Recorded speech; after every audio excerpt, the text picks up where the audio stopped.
Bart Kemper, thank you for joining us. Oh, pleasure to be here. How difficult is it to locate a vessel at that depth?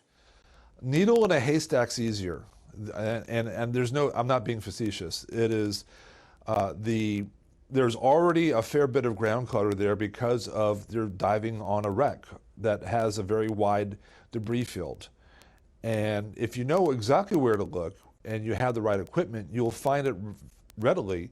However, we're talking about a very large region, as large as some of the states in the United States. I believe currently it's the size of Connecticut. So it's a vast area, and you're looking for something 7 meters long and perhaps 2 meters wide and maybe 2 meters tall. Do they at least now have the kind of vessels that can search at depth now in the right area?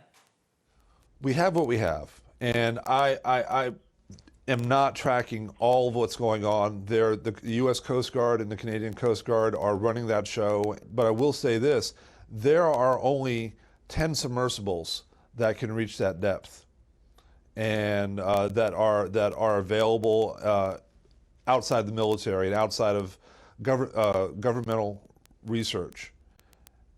That's not a very deep pool to pull from. And you still have to get them down to where they need to be and get them down there in time.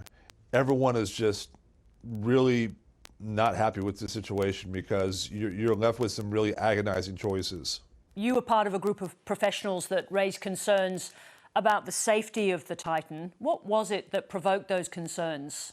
The initial discussions within the community, emails, meetings at conferences, phone calls, other professional meetings that we have outside of the organization that was doing this, we were coming to a common consensus that we have concerns, but how do we address this?